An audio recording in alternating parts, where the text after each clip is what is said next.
Welcome, friends, to our Utah Aspire Plus administration training for spring of 2024.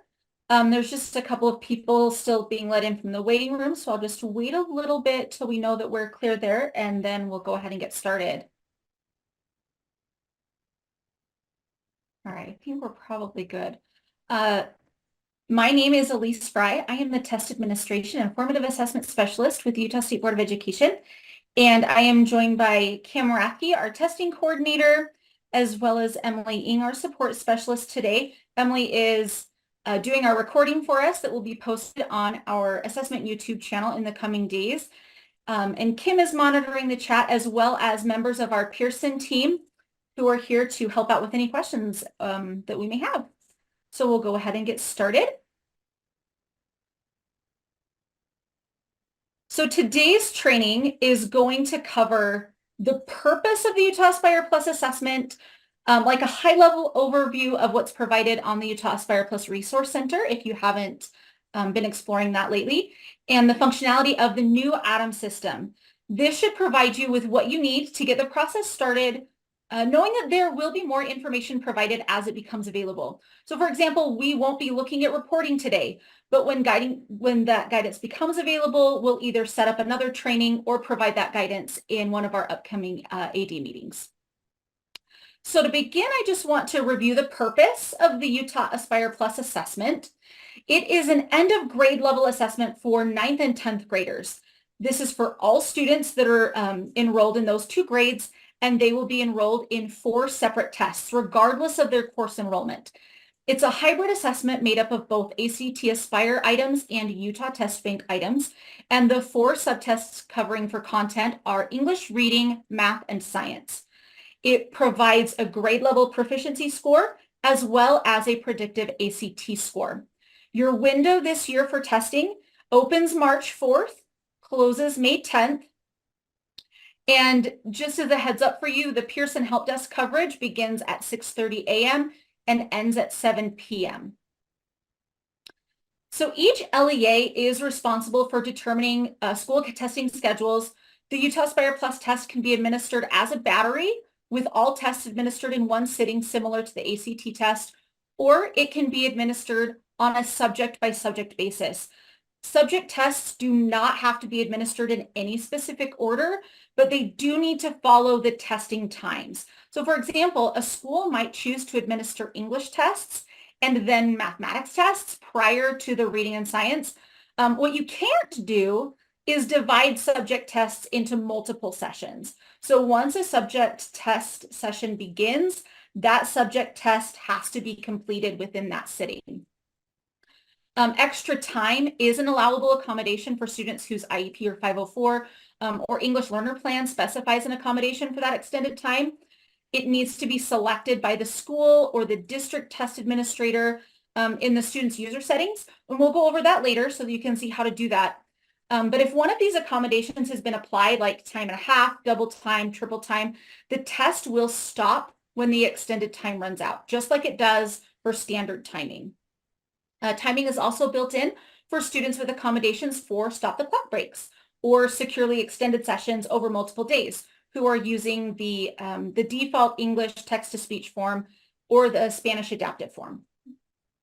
It is recommended that students with extended time or stop the clock breaks be tested in appropriate settings to minimize disruption for students.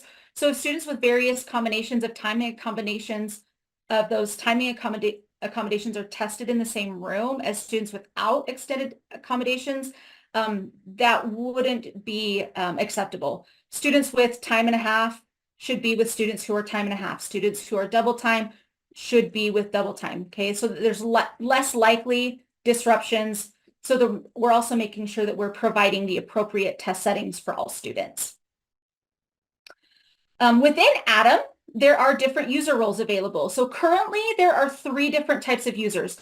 There's a district administrator role, and that is assigned to the LEA assessment director.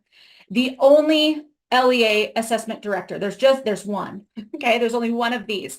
This is why it's important to ensure that USBE has the appropriate names and contact information because this account is automatically created with what's provided to us.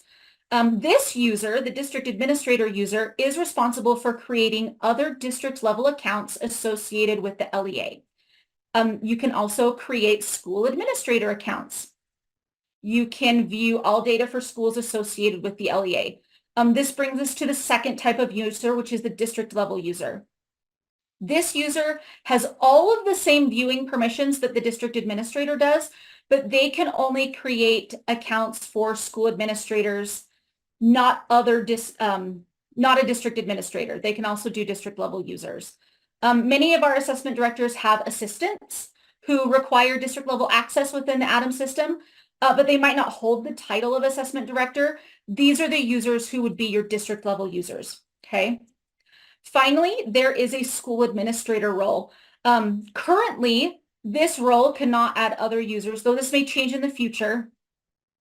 And they can also only access data associated with their school or schools that they've been assigned by the district administrator or the district level user who created the account, okay?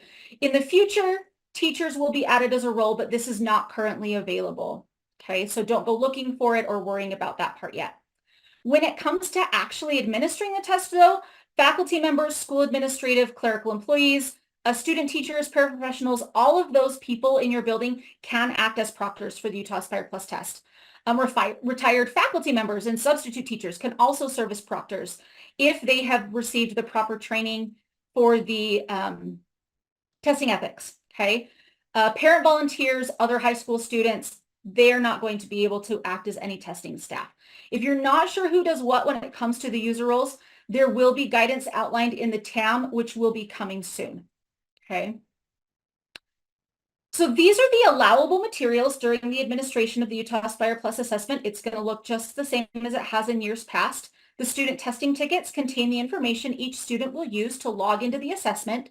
These tickets need to be handled in a secure manner. They need to be stored securely before use and returned to your school test administrator for secure disposal once completed. Okay, depending on how you choose to administer the tests, separate student testing tickets could be needed for each subject and should be printed prior to the administration of the assessment.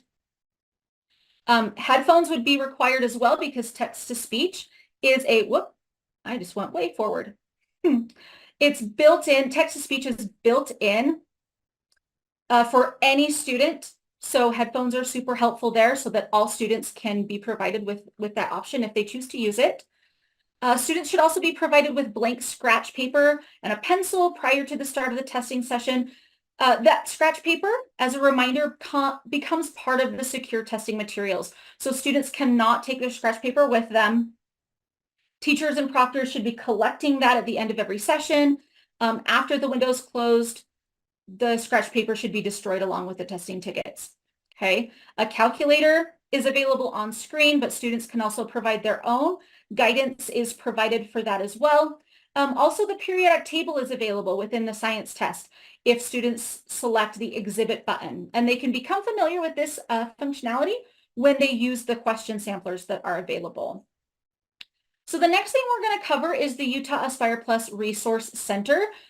The URL is up on this slide. Feel free to bookmark this site so it's super easy to access if you haven't already.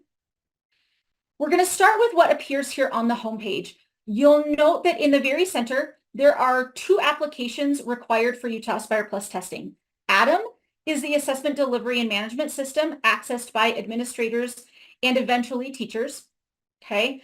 As a reminder, we have transitioned from Pearson Access Next as a system for user management and test administration. So we're going to be using ADAM moving forward. Okay. TestNav is the secure browser used by students to access the Utah Aspire Plus assessment, just as they have in the past. So administrators, proctors, teachers, those people, they do not need TestNav, but they should be familiar with its appearance and its functionality to assist students as needed. So some of this may sound familiar if you attended the tech training that was held last week, but to use TestNav, you need to prepare the test devices to ensure test security. You'll need to turn off or disable any management software that would allow secure test content on a student device to be viewed by any other device. This is things like LAN school, things like that.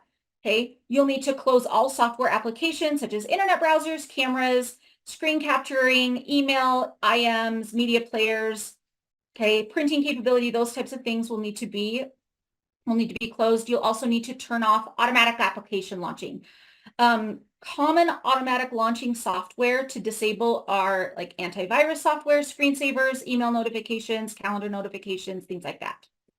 TestNav needs to be the only application running on the student's device during the test.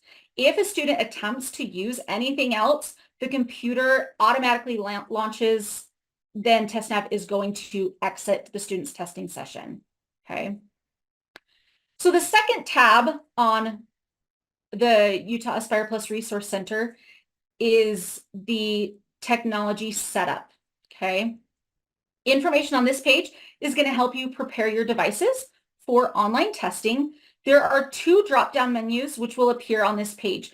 The first being the system requirements for both Atom and TestNav.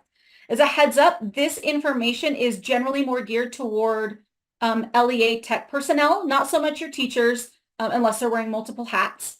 Okay. The user guide dropdown provides links to various user guides and some extra guidance when using TestNav on a Chromebook, iPad, as well as other common error codes that you might see when using TestNav. Below those dropdowns, there's information regarding tech support office hours. Here, you'll be able to set up a date and time for some one-on-one help if you need it. It's important to draw attention to the highlighted announcement here because if you're experiencing or have questions during live testing, if there's any issues at that point, call the customer service support line immediately. Okay, setting up office hours is going to put you into a situation that's kind of like too little, too late at that point. This is used more for your setup time. Okay. The third tab on the homepage is the Administration Resources tab, where you'll be able to access anything you need for the administration of Utah Aspire Plus. When you access those administration resources, you'll see a series of drop-down menus. We'll skip the reporting resources for now and focus on the Getting Started and the administration guides. So under Getting Started section, the orientation drop-down provides you with introductory information. Most importantly, this is where you're going to find the schedule of events. The preparation tab has the student tutorial and question samplers that will help prepare students with the testing environment and the interface. We'll talk more about these in more detail in a bit, as this menu links to other locations on the homepage. But down under those administration guides, you'll see quick guides for some one-pagers for Atom guidance.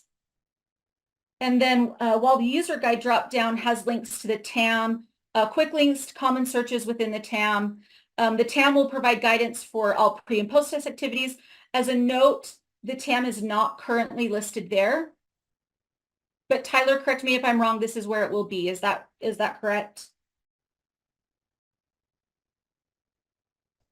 Sorry, trying to get off mute. Yes, that's correct. That's okay. correct, Elise. Yep. Perfect. Okay. So this is where the TAM will be when it becomes available, which should be soon. The reporting resources in the middle that we originally skipped over is where you're going to find test blueprints, the performance level descriptions, score interpretation guides. There's one there for educators and one for parents. There will be cut score information, data layout information, and all of those other things that you might use when looking at reporting. The training tab allows users to access a short training module that provides a quick step-by-step walkthrough on how to use Atom. Previously recorded trainings might also be accessed there, but you also know that anything done here with USBE is going to be provided on our YouTube channel, which you can access very easily as well.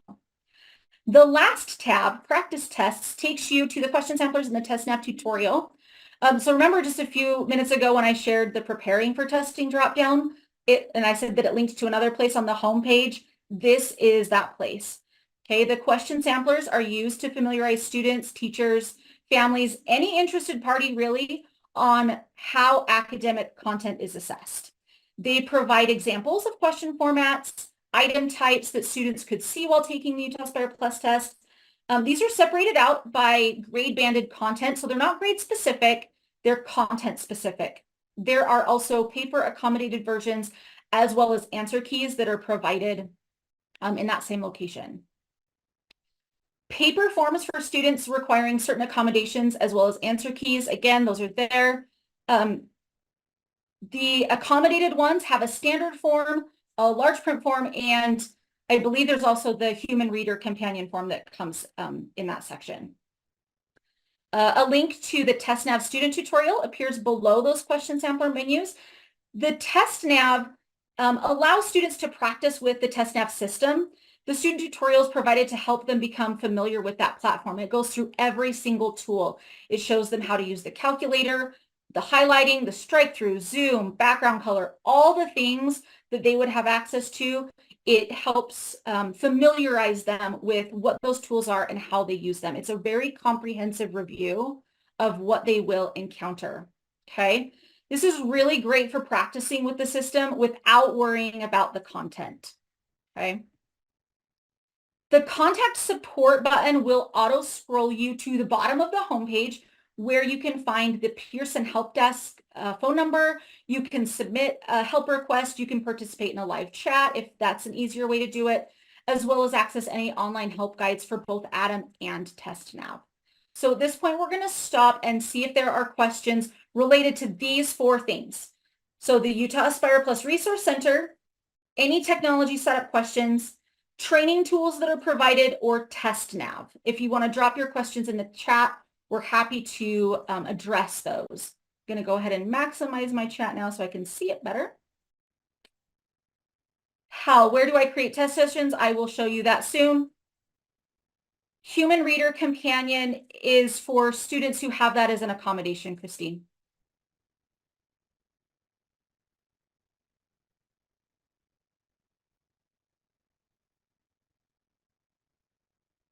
Tyler, can you just double check? Brad is reporting that the last support tab's not there. Where is this? What On the, which I'm support? assuming on the Utah Aspire Plus Resource Center. It's a button in the upper hand corner, and it will automatically direct them to the bottom of the page where we have just the phone numbers for the help desk. There's a form where you can chat them directly, or even submit submit a web form to them as well. Oh, it looks like you found it. Okay, perfect. Okay, Yes, great. way over there. Great. Yeah. Christine, is Human Reader Companion built in? No. Thank you, Jessica, for responding to that one. Shauna, we will look at TestNav, but yes, they will select TestNav Utah, but we'll look at that in a minute because we haven't covered the first screen of TestNav, but yes, they will do Utah. We will look at linking teachers to sessions in a minute. There will be a training information with Gwenna, you are welcome to provide any training for your teachers that you feel would be helpful. Max, the URL, I believe Tyler dropped it in earlier. For the, yeah, I did. I put the resource center. Yeah. Mm-hmm. Is the number listed at the bottom of the home page the one we call during live testing? Yes, you may call that number during live testing. Or anytime. Yeah. Mm-hmm.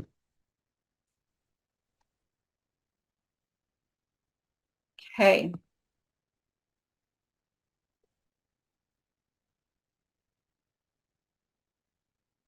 This is your before testing checklist. It's very similar to what you've been provided in the past. Okay.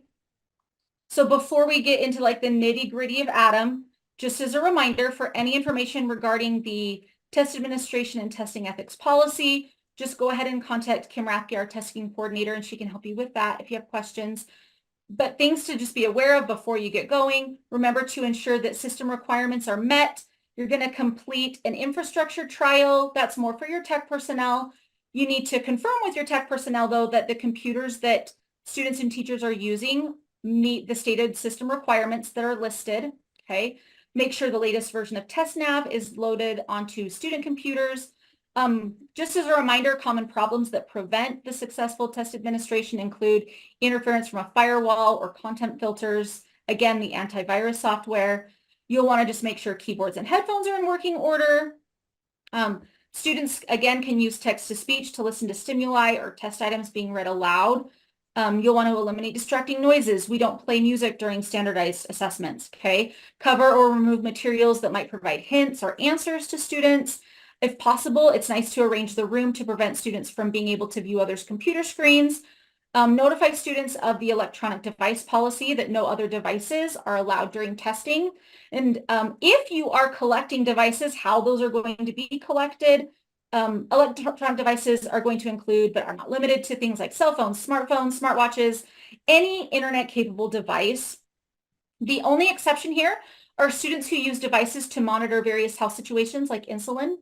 Okay, and if you have questions regarding that, you are welcome to reach out to Jessica Wilhelm, our special education specialist. Her information will appear here soon. Okay, if you have questions there. And then I think that's all I need to go over with this one. Perfect. Yay. Okay. So now we're going to look in depth at Adam. Okay. To log in, and many of you have already logged in, which is great. You're going to be prompted to provide the email account that's associated with your LEA as well as your password. Once you're logged in, if you feel you need more access than what your account, like a teacher account, once those are created, is giving you, you'll need to talk to your school administrator or your LEA administrator to give you the appropriate rights as needed, okay? If you are the LEA administrator and you need access updated, that's when you can reach out to me and I can help you with that, okay? There's a forgot password feature if you ever need to use it there on the main landing page. And upon login, you're going to be directed to the home screen.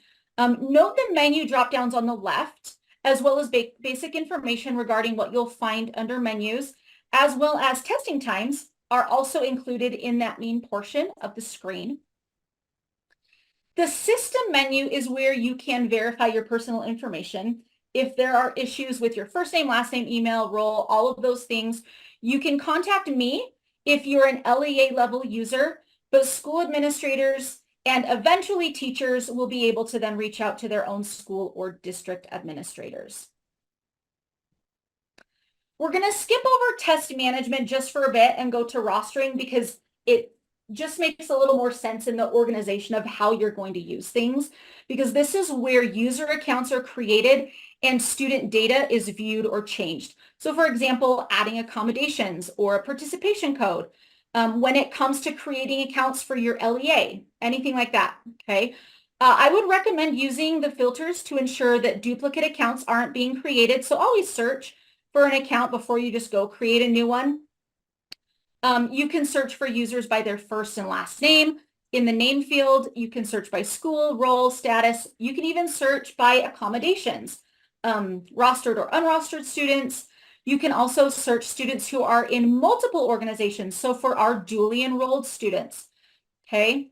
And as well as the sourced ID. Sourced ID for a student, by the way, is SSID, okay? There's a lot of possibilities here with the filtering options. The first option in the rostering dropdown is orgs. This is where you can search for schools associated with your LEA. The parent dropdown is your specific LEA, okay? The type dropdown provides you sometimes with another, like the type of school. Generally, you won't even have to look at it, but you're welcome to, okay? But any information you set with your filters is going to populate into the main portion of your screen. If you click on the little paper icon, it brings up the org configuration information screen. This is really just a read-only informational screen. The last option under rostering is users. You can use those same name filters to narrow your search as needed. Any information that you're going to set with your filters is again going to populate into that main portion of your screen, okay? If you need to create a new user within your organization, you just use the plus create new blue button that appears in the upper right corner of your screen. It's next to that three-dot kebab menu. And I showed district administrators how to use this as well in our last AD meeting. But you just need to enter the user setup information. Just be aware here that the identifier box for administrators and eventually teachers is going to be their school email account, okay? This also goes for the sourced ID, the username, the user email. The org scopes are any school you wish that the user to be associated with. So as assessment directors, you hold the title of that district administrator in Adam, and it's then your responsibility to add those other district level users. From there, either of those types of account holders can create those school administrators. All right. Once you've added all of the required information, you will want to ensure that the 2 boxes below are checked so that the user account is enabled and that their welcome email is sent. As a note here, the information that's in the email does expire after, I believe it's 7 days, after a week. Okay, so if they don't access the account, the welcome email will need to be resent. And finally, you just click the blue save button there at the bottom of the page, and then you can select the back to users button. You do not need to add student accounts. They will come through the Utrex upload. And I can see in the chat, there's a question about when can you start adding teachers. Laura, we are hoping that you don't have to add them, that a sync will occur, but there will be more information provided when that becomes available. Okay. You won't need to add any students. The students come through the Utrecht sync. The add button is only for your other district level user accounts or your school administrator accounts.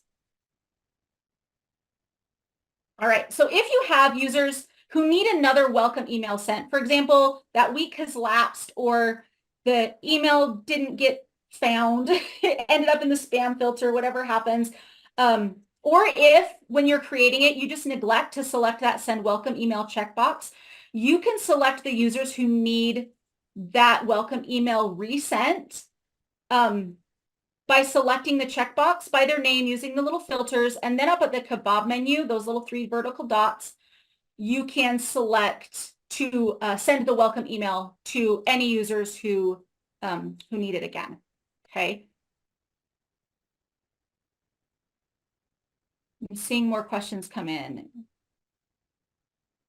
If we can't see the create new button, is that because we aren't a district level user? Kristen, that's my assumption. Tyler, is that true?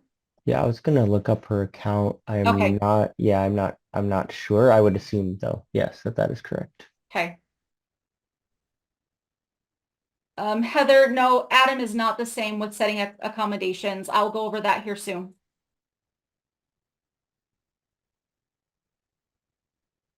Will And yeah, I dually enrolled confirmed. students be able to take tests at 2 different schools?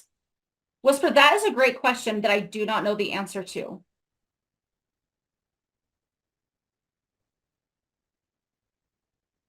I would assume that is correct. If their enrollments are correct within the system, at least they will be able to take at 2 different schools. Okay, because with Pam, we weren't able to do that. So that's a great question. Okay.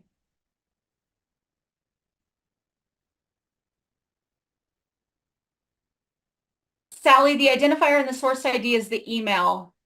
I would recommend waiting to add users until the training is over so that you don't miss something else that might come along. If we were the administrator in the old program, should it have rolled? No, Amy, they do not roll at all. The Adam system created 1 account for your district LEA assessment director, and that assessment director is now responsible for creating any other district user or school administrator accounts. Okay. Alicia, what's the procedure for fixing students when they show 2 schools? I would make sure that they're first dually enrolled, because many students are double enrolled in 2 schools. So it's not something that needs to be fixed. It's actually what's supposed to happen. But you can reach out to Maureen Rushing, our assessment data specialist, with those questions if you feel that that a student was rostered in error. Okay.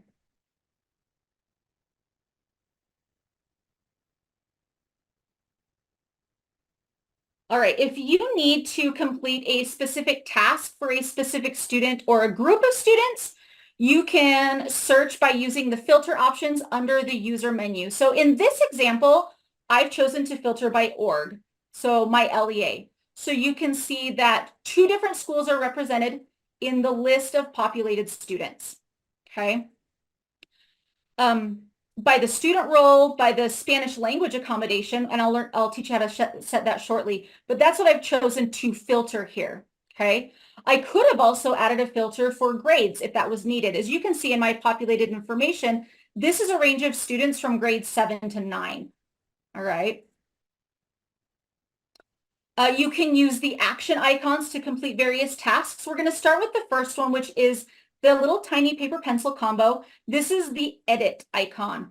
But note that the second icon is a garbage can. That's the delete icon. And I would recommend just steering clear of that option. But you just know that if you do select it accidentally, this box is going to appear. The beauty of this box is that if you don't pay attention to its contents and you just select the delete button, that box actually changes to this box. And note that it won't allow you to delete a student record without typing the name as it appears in red. This goes for all user accounts. So accidentally removing an account isn't really a thing unless you're also typing the name accidentally and then reselecting the delete button accidentally.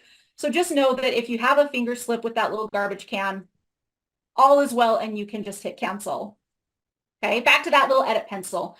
From here, you have the option to edit a myriad of student user information as well as navigate to other options within the student user setup.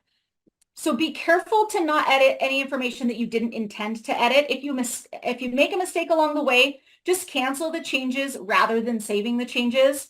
Okay, the preferred name option allows you to add a user preferred first, middle, last name as needed. Just again, be sure to save any changes before navigating back to users. The demographics option allows you to view student's date of birth. You cannot change this, but the save button is still going to appear there at the bottom. So to set a student's accommodations manually, those of you who are waiting for accommodations, this is a section you really want to pay attention to, okay? If you are setting accommodations, again, this is the manual process. I'll show you a bulk upload option as well. You're going to go through a series of the provided accommodations and select the options that are required by the student's IEP, all right? There's a series of checkboxes and drop-down menus which outline all of the options provided. These accommodations can be set at the subject level. You can also use the apply to all option to be very specific, depending on the student's IEP, okay? The accommodations show in 3 sections. The top section, which is as denoted by this dropdown, is form-based, meaning any of these accommodation settings are going to change the type of form of the test that the student is issued, okay? You can see with this specific student, the Spanish adaptive version of both the English and reading assessments have been selected. I just clicked the drop down, selected the Spanish option, okay? And while we're here and kind of on this subject, some of you might be thinking that there isn't a Spanish version of the English test, and you are partially correct. While the content doesn't appear in Spanish, the directions will, okay? You can actually experience this yourself through the Spanish version of the English question sampler if you want to see what that looks like. Incidentally, there's also very specific guidance for which students the Spanish adaptive form is going to be recommended for. You'll want to reference the TAM. It's going to be on or around page 51 at this point. If you want to make a note of that, it's not accessible to you yet, but that's where you'll be able to find that information, okay? The second set of accommodations are provided for the student once they're set. These are noted as Pearson accommodations. You can see here with the double time, I selected it in the apply to all column, and then I just hit the arrow next to it, which then automatically populated all 4 content area assessments, all right? But with the add time accommodation, time and a half, double time, triple time, all of those can be set in this drop down here, okay? So a student might be assigned time and a half for one subject, but not for another, and that's totally fine. You just would set it for the one specific content area, okay? These accommodations can also be content specific. As you can see here by selecting the extra large black mouse pointer for science and math only, you'll note that add time the add time component is also here. So students that require extended time need to be tested in a separate location from students that do not require that accommodation, okay? This accommodation, the time one, as well as the language one, are imperative to have set prior to test administration, all right? The last and largest accommodation section is labeled the local accommodation section. Here, you can add abacus, breaks over multiple days, cued speech, home, administration, human signer, auditory, all these things, okay? The accommodations we strongly recommend in those EL supports, they need to really be entered to Adam prior to starting your testing sessions. I do want to kind of reiterate here, it's not quite as big of an issue as it was with PAN, because if you remember with Pearson Access Next, you would have to remove the student, apply the accommodation, then put them back in the session. It's not as involved with Adam, but just know it's still going to streamline your testing process dramatically to have the accommodations set prior to testing. Okay. Yeah, If you do Elise, yes. I'm sorry, can I provide a clarification? Because there Yeah. was a question on this in the chat and I just Yeah, please answered do. it. But they asked regarding the Spanish accommodation. So as you know, that would be an accommodation to which we would want you to ensure that that has been selected prior to your student beginning their test due to it being a form-based accommodation. So, Thanks, but Teddy. as, yeah.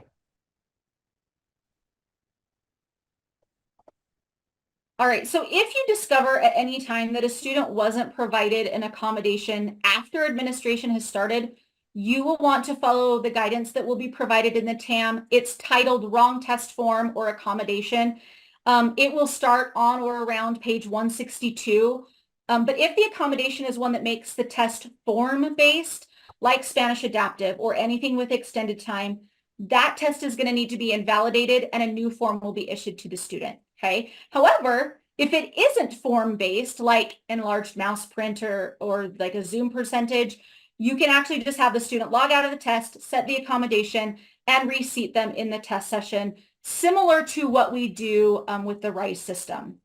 Okay. I'm going to go through the chat as I've been watching it kind of go through, just making sure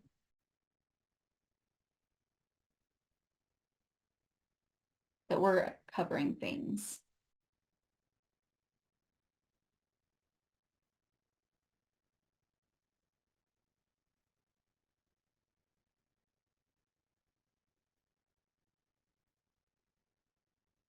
Sally, just go ahead and I would recommend just rewatching the training to go through accommodations again as it's multiple slides.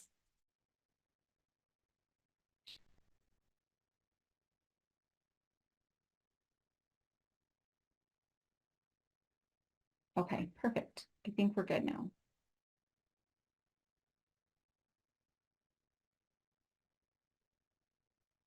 Oh, there we go. Joanna, yes, students are loaded.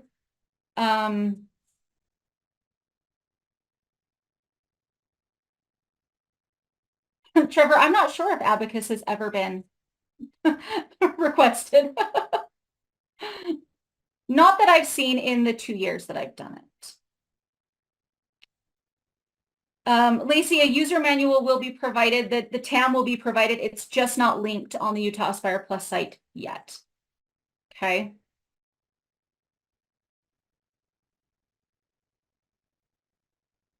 When it comes to the exceptional accommodation requests, like a scribe request, you will want to contact Jessica Wilhelm to submit any accommodation requests for a student requiring a human scribe. So in years past, this has also included home and hospital administration. That's not the case anymore, okay? This is marked and denoted with a little gold colored student icon. I've included a link to the USB accessibility accommodations and assessment site. Here you can find the accommodations policy, the accommodation request forms, other important information regarding accommodations. There's also going to be continued guidance in the TAM regarding state-approved accommodations. That will be on or around page 79. If you have any questions regarding accommodations or anything you encounter on the USBE accommodations tab, you're welcome to reach out to Jessica, our special education specialist who works with Utah Aspire Plus, and she will be able to assist you. Her email is there up on the screen. And I can see that she's responding to multiple questions in the chat regarding accommodations, so that's great. Okay, so now for the bulk method, all right? So you can use this file export or import method to also update all students within an organization for their accommodations, okay? You'll need to access the users section of the rostering menu. Those of you who were asking earlier, where do I find accommodations? The users section, okay? But this is the bulk method, all right? You're going to use the search, those filters that are there on the left-hand side. Just ensure, first of all, that your org is correct, and then set the role of student, okay? You're going to select the students you need to add accommodations for by using the checkboxes next to their names, or you can select all from the top square and it will populate your spreadsheet with every student that is associated with that organization, okay? Using that kebab 3-dot menu in that upper right corner, you're going to select student accommodation upload, and then you just follow the instructions to download the template. You're going to open that file, okay, and you just place a 1 in the cell to enable the accommodation. So as a note here, if you need to add an accommodation and have it applied to all subjects, ensure that you're putting that 1 in each of the rows, okay? Not just the apply all row. So if you notice my example here with Sydney, if you look at that student, the apply all for double time has a 1, but so do each of the subject areas. This is going to ensure that if I were to check Sydney's accommodations, all 4 subjects are going to show double time. However, if you skip down to Kaya, that second box, you'll notice that the 1 was only added to the apply all field. No other subjects were selected. This is not going to apply the accommodation that Kaya expects. Okay, so just make sure that if it's an apply all, that you fill all of the content specific fields as well. If it's not an apply all, you can leave it blank.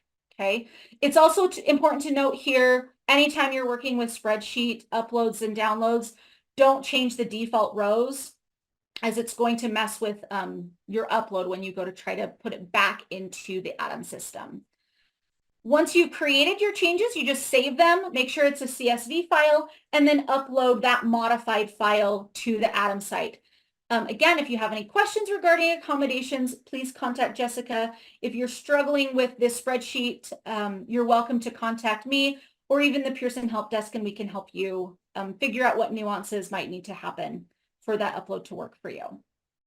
Okay, moving on from the accommodations tab, we're going to look at the administrations tab. And this is where you can find which administrations the student's currently registered for. So here you can see that our student, Isaac Strickland, is assigned to an ELA 9 Proctor group for the demo ELA grade 9 test, and his progress is showing as not started. Okay, this progress field is going to update as students complete their assessments. Student rosters lists all students associated with your organization. You can use student rosters to confirm all your students have been loaded into Atom. Students are currently in there right now. Okay, you'll want to verify student rosters prior to administration to assist teachers and proctors just with verifying test eligibility of students in case there's any students that they're proctoring that they're not familiar with. From the home page, you'll just go to the rostering menu, select users, and then you can use the filters. You'll just need to apply your organization as well as the student role. And then you can narrow your search even further if needed by applying other filters like grade, accommodations, any of those other things that you need. Okay. All right, we are going to navigate back to our main drop-down menus over on the left. We're going to skip reporting for now and move to orders. Paper test materials need to be ordered during the accommodation material order window from February 12th through May 26th. If you have any students who are taking paper tests, there is guidance on or around page 161, which will also provide you with a little more information. But basically from the Manage Orders page, you're going to select the plus Create Order button in the upper right corner. You'll complete the required fields, click on the Go to Order Items button, and then just select your necessary items. You'll complete the required fields. Click on the Go to Order Items button that's down there at the below. Select the necessary items, and then just enter the quantities needed. And then you're going to confirm your paper order. Okay. You'll want to review the information on the order screen and either confirm, or you can go back to your order items and make any necessary changes to your paper orders as needed. Okay. All right. That was a gigantic chunk. Questions on setup, like editing accounts, viewing rosters, accommodations, paper testing.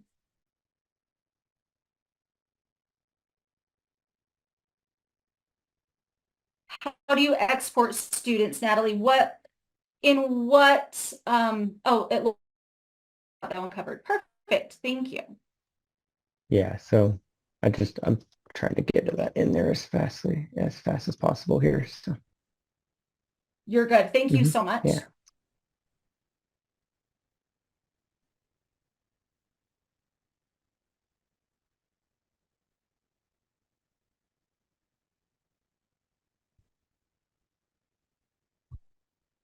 Tyler, who has the rights to order paper testing?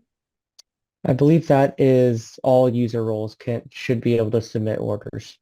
We're Okay. seeing lots of comments where they don't see that. Yeah, so that should be our school level and district levels can order materials within the system. Can you double check that? Yeah, yep, we'll do. Thank you. Yeah, and Dawn put a clarifying comment that currently orders aren't even open until February 12th, but I'll look at the user role permissions. That's right, to double too. check that. Yeah.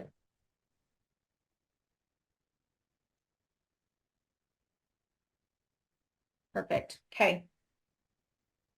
Any other questions about these few things before we move on to other information?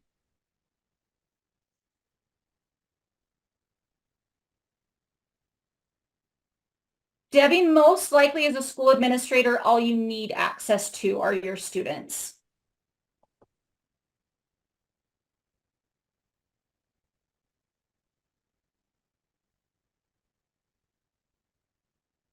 Ben, the manual section for accommodations, the manual is not available yet. When it is, it will be under user guides on the Utah Aspire Plus Resource Center.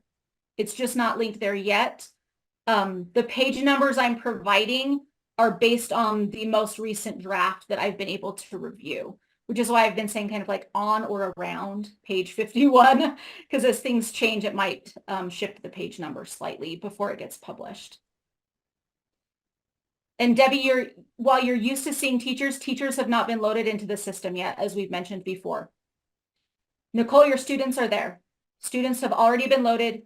Teachers are not loaded. Courses and classes are not going to populate for a while, Janice. We don't have a set timeline yet.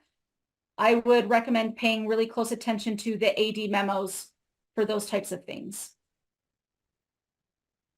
as the functionality becomes available within the system.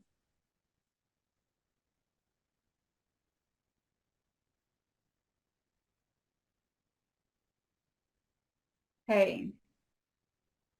We're going to look at a couple of things for our remote testing schools. So if you are one of those LEAs who is going to be using the new this year functionality of remote testing, as a reminder, fully online instruction only students. This is not online and they take driver's ed at their brick and mortar school. They need to be 100% online, okay? Students also requiring our paper pencil test are not eligible. All right. All proctors and students will need to complete a question sampler in the remote setting to ensure readiness and familiarity with the system. We know that many teachers love to complete the question samplers with their students in, I don't know if public setting is the correct word for it, but in the non-secure setting. And that's great. It's wonderful. But if you're doing remote, you need to be able to have administered a question sampler remotely as well. Remember that microphone, audio, video, all of those things need to be available for students and teachers because all communication is going to take place within the TestNav and Atom systems during the testing session, okay? No other applications or websites should be accessed by proctors at any time. Remote proctoring needs to be a very, very active process, okay? I'll show you a screenshot here in a little bit as to why that's going to be really high on our importance standing, okay? Also, no other electronic devices of any kind should be in use or in the room with students. No parent or guardian is going to be in the room with the student, and then no more than 10 students in each proctor session for remote sessions, okay? Those of you testing in person, you can set your standard proctor sessions with your standard number of students that you're more familiar with, okay? Also with remote testing, there must be 2 proctors monitoring each session, and these proctors need to be in the same location for ease of communication, okay? They can have separate devices, like in a game plan for who's doing what, but they really need to be in the same place so that they can troubleshoot real time if needed, okay? So test management, this is where you're gonna find both the training administrations for the question sampler for a secure version for that practice, as well as the one for live administrations, okay? It's important to note here that non-secure question samplers are available through the Resource Center all the time, but these secure question samplers are available specifically here with the training administration option, okay? The question samplers are the same in both locations, but the secure option allows schools to practice with setting up their proctor groups, printing those student testing tickets, things like that. Okay, so from the Atom home screen, you're going to navigate to the test management menu, select training administrations. Just as a heads up here, you'll notice that training administrations appear in purple. Your live administrations are going to have a gray banner, all right? From here, you can either administer your question sampler or you can practice creating your proctor groups. Just know that the pre-creation of proctor groups, it's not required to administer tests. So you'll need to determine what's going to work best for your LEA situation, okay? But if you're choosing to move forward without creating proctor groups, you're just going to print your testing tickets, which we'll review here in a bit, and your proctor card. Okay, to print the proctor card, you're going to select the print card option under your proctor groups. You can select the option to just print one card or multiple, okay, in the layouts option from the top of the print screen, and then just select the green print button to advance your device's regular printing functionality, okay? If you are choosing to create proctor groups, it's advised to do so prior to the day of testing. However, students can be added to proctor groups the day of testing as well, if needed. This is going to mirror more of what you're familiar with the old PAN system where you would create sessions. This is like the session, but a lot easier to add or remove students, as you don't necessarily have to remove them, okay, and put them in new ones. They can still test. They're just going to need the test code that's on the proctor group management screen. It's not going to readily appear on the already printed ticket. As long as the student's given the correct test code, they're going to be added to the proctor group if they weren't already assigned to it to begin with, okay? So to work with proctor groups, you're going to begin by viewing the proctor groups. You just click that little magnifying glass, and you're going to see a list of proctor groups that may have already been created, as well as a group with all of your students that are still unassigned. So to create a new proctor group, you just select the Add Create Proctor Group button that's there at the top, and you're going to enter the desired information for the proctor group. For proctor groups participating in the remote testing option this year, again, this is only remote, this one little tiny slide, just ensure that you've selected the remote proctoring checkbox to indicate that that group is going to be testing in the remote setting, okay? It's a critical step in allowing the proctor and students who are eligible for remote testing to communicate during the test. Okay, just as a little reminder here, maximum of 10 if you're doing remote. If you're not doing remote testing, this box remains empty. Then you're going to select your students. To do that, there's a little add button, and you can either add students by searching for their name in the highlighted box there at the top, or you can add by a specific accommodation which has been applied. You can also add students in groups of 10 that are currently showing on your screen, meaning you can click that add 10 student button multiple times. So if I click add 10 students 3 times, it's just going to add the next, the 10, the 10, the 10, so that I then have a proctor session or proctor group of 30 students. Okay, if you choose to do it that way. You can also manually select them with the little plus button under the actions column that appears next to the student's name. So when you're satisfied with your selections, choose the close button at the bottom of the screen. You can verify that this proctor group is there before submitting it as well. Just use the little red garbage can to remove a student if you have inadvertently added one that you didn't mean to, and you can add more as needed with just the little blue button. Okay. So after submitting, you'll automatically be directed back to your proctor group list. Okay. From here, I can review the students in this proctor group at any time by selecting the blue students link that's there off to the side. The test code for this proctor group now appears at the top, and I can edit this proctor group as needed. I can change the name of the proctor group itself. I can also change the name of the number of students that are included. So if you need to move a student from one of these existing proctor groups, you just select the edit proctor group, make the change, save it, and you're good to go.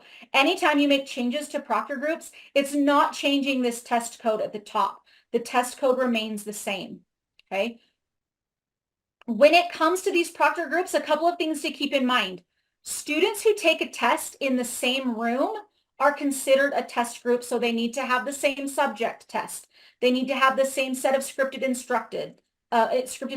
They need to have the same breaks that are being allowed, okay? Adam only allows you to create proctor groups with this in mind. So students with different accommodations and different test formats shouldn't be testing in the same room at the same time. And since we're here, this is one way that you can apply participation codes. I'm going to show you another way much later, but since we're here and it's accessible, this is a way you can apply a participation code for one student. You just click the apply button that's in the code column, okay? If you didn't create groups beforehand, the students are going to appear in your unassigned grouping of students. A drop down is going to appear and you can make the desired selection. So for this student, you can see I've selected the code 204, parental exclusion. For what it's worth, applying this code prior to administration is still going to generate a test ticket. However, TestNav is going to block the student's entry to the assessment. So while you can create a separate proctor group for your parental exclusion students, it is not necessarily a have to, as it was with Pearson Access Next. Okay, know that it will still generate the testing ticket, but the student will not be allowed to log into TestNav if they tried to. Okay. When you save those participation code changes, it is then going to appear on a proctor group. I'm going to show you another way again to add these when we get to the post-test activities. But I just wanted to highlight this functionality here since it was visible and easy to see in this particular location. Okay. So back on the proctor group list screen, the blue proctor link is going to allow you to assign a proctor by name to that group. Okay. So you can put the proctor first name and the proctor last name, click save. And once you've added the proctor's first and last name, this screen is going to generate. You can see in the testing information box, there's the test, the administration, the name of the proctor group, as well as the school. In the config information, you can see the testing window, the proctor's name, which can be changed if needed, just by selecting the little blue edit pencil tool. Okay. You'll also see in the actions box, it includes the test code and the Proctor password. Friends, this is all that is required for teachers to administer a test. This that's in this yellow little box, that's all that's needed. You can provide your teachers and proctors this information. They don't even have to log into Adam with a username to get it. If you've created those proctor groups, this is set and ready, and you can just provide them with it. Incidentally, it's also nice to note here that our student who we've applied the parental exclusion code appears with that little red 204 so that we know that we're looking for that. Okay. So anyone proctoring the Utah Aspire Plus assessment goes to the Adam site. They do not need to log in. Okay. They're going to select the Proctor a test button that's to the right of the login. So if you have already logged into Adam, you've seen this screen, you might be wondering what those buttons are next to it. That's all it is. This is where your teachers are going to go. They enter the test code and the Proctor password. They're good to go. That's all they need. We're going to go over this again shortly, but now you have just a little sneak peek of how easy it is to start a testing session for a teacher to start their Proctor group. They just click Proctor a test and enter the information. Okay. You can also create proctor groups using a bulk upload method. All right. To do so, you're still going to access the groups from the very same view button that I showed you before. You'll just select the upload proctor group button that appears, and you're going to follow the directions included on the screen by selecting all of the students or the unassigned students. And then you'll download the template. You'll open the file to your device. Then you can make any of the changes that you need to. Just make sure that you populate the testing ID using the enrollment or the org identifier, and then enter a new proctor group name for the proctor group you want to add. Then add the student or the new proctor group. You can create the name for the proctor group. Just delete any remaining students that you don't want to add to this proctor group by selecting the data, pressing the delete or backspace key to ensure that the data has been removed, and then just save the file in a CSV. You can then upload it to Adam, and you can always edit still within that proctor group. Guidance for that will appear in the TAM on or around page 100 if it's needed. Okay, but that's how you can do a bulk creation for your proctor groups. So for testing tickets are required to be downloaded from Adam and prepared prior to testing day. Your ticket is going to show the SSID and the test code that each student is going to use to log into their assessment. So these are, again, considered secure testing materials. They need to be handled as such. Students should not have access to them prior to the test. So it's not like you want to pass it out the day before and say, print your testing ticket tomorrow. Okay, you're going to hold on to those until the student is in the testing session. All right. If your proctor groups are set up prior to administration, separate testing tickets are going to be required for your 4 subject areas. Okay. If your proctor is just opening their group the day of testing, there wouldn't be a need for the multiple tickets because the student's last name and SSID are going to appear on the ticket, and the proctor is just going to provide that code separately. Similar to what we do with RISE, where they just write the live code on the board. All right. So to print your testing tickets, you'll need to access them through the test management menu and then select the administrations option. Okay. On the administration screen, you'll see the administration cards. And from there, you just select the print cards option. The print screen is going to provide you with a lot of different options. So we're going to explore those now in more detail. With layout, there's a 2x4 print option, a 3x6, as well as a 1 per page option, which is what we've recommended in the past if you're using it as scratch paper. Okay. But again, that's a local decision. You can decide which way you want to do that. Another method schools have used is specifically for battery administration is printing all content on one color to avoid misadministration confusion. So like reading are all pink tickets, English are all yellow tickets. Okay, this just ensures that you're handing out the intended testing ticket. Note that the testing ticket shows the student's name, the test they're taking, their test code, as well as their SSID as the identifier. All right. The same test, as well as the proctor session name, also appear in the lower right of the testing ticket.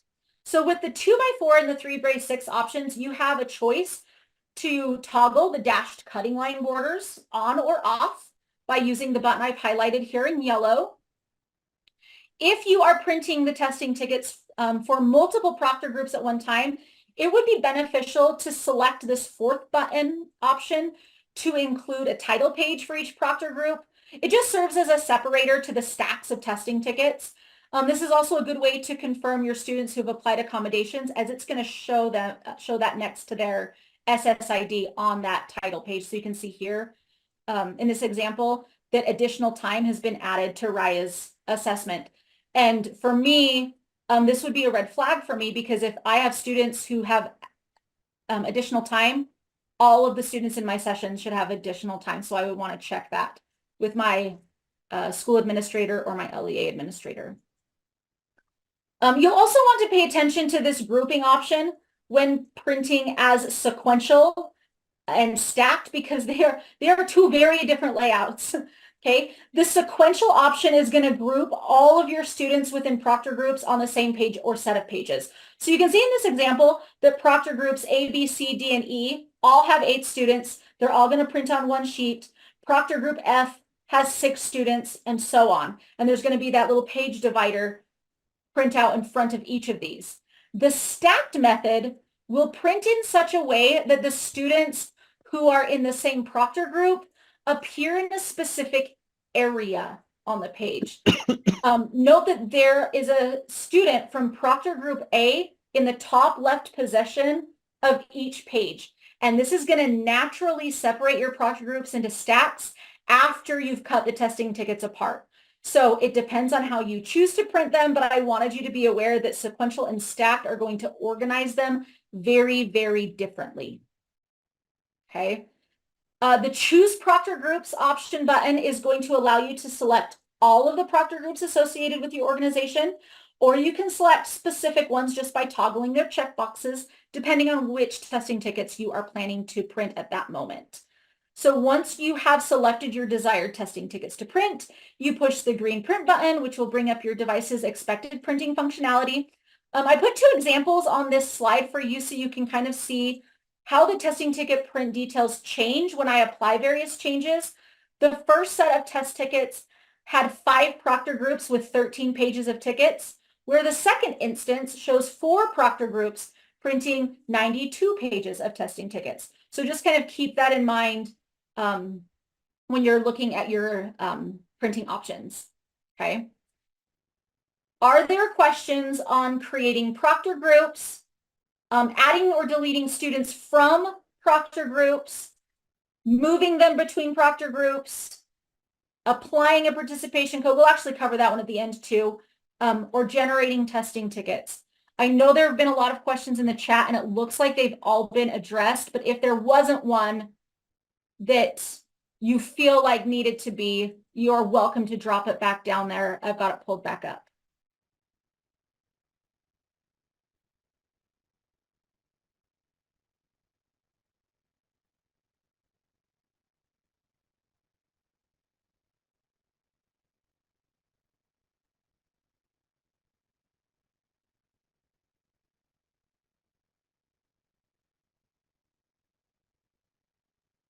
Elise, Hal asked about adding group participation codes and things, about appropriateness and all that. You might want to address that. Group participation codes is not currently a functionality. There is a way to apply participation codes, the same participation code to multiple tests, but there's not a bulk one yet.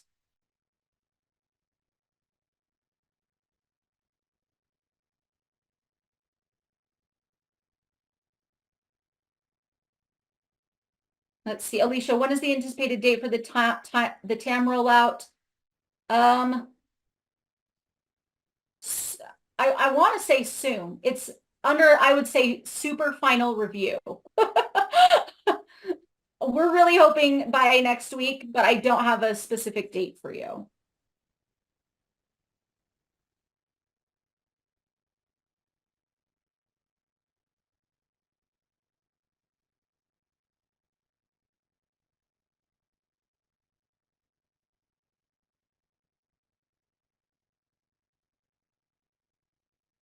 Tyler, there are some comments that say they don't have the Proctor group button with their accounts.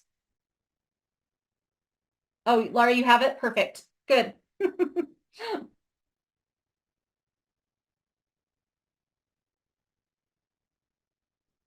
Anything else before we move into like your during testing?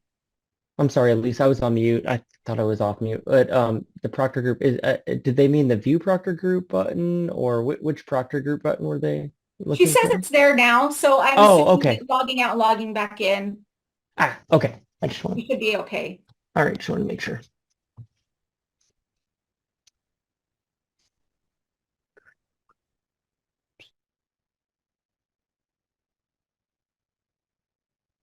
Kim, I covered where you generate testing tickets. There's a I think they're called testing cards specifically, and you click view, but you can go back and rewatch it in the recording. Can we make teachers students in the training group? Do you mean, Alicia, do you mean like adding teachers as a student to take the test? Am I interpreting that correctly? Tyler, is there a way to do that, or is that not a thing? No, student users are brought in through Utrecht, so we don't have the ability to create students. No. Okay, so yeah, so your teachers are not going to be able to be added as a student. Mm-hmm.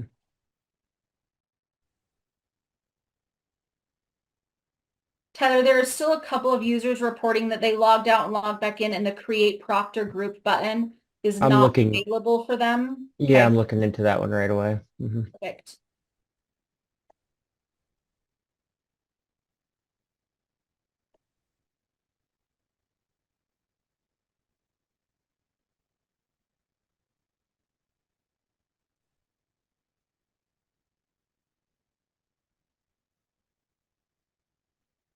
Okay.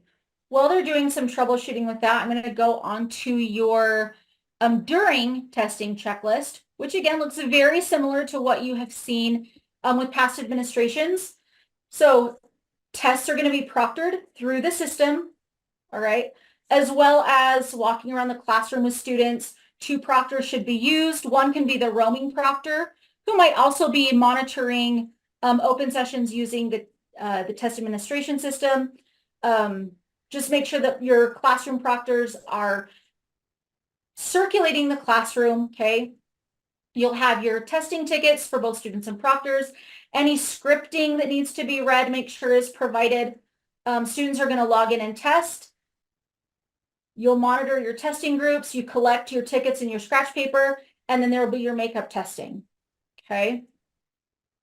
So anyone proctoring Utah Aspire Plus is going to navigate to Adam. I put the link for the Adam Proctor site on the slide. I know that somebody had asked if the slides are going to be provided. I will have the PDF created and Emily can send them out through Midas for those of you who registered there. Okay. The URL for Adam, I can drop here in the chat as well, unless somebody beats me to it. But teachers just need to read any testing direction scripting exactly as written, okay, prior to the beginning of the session.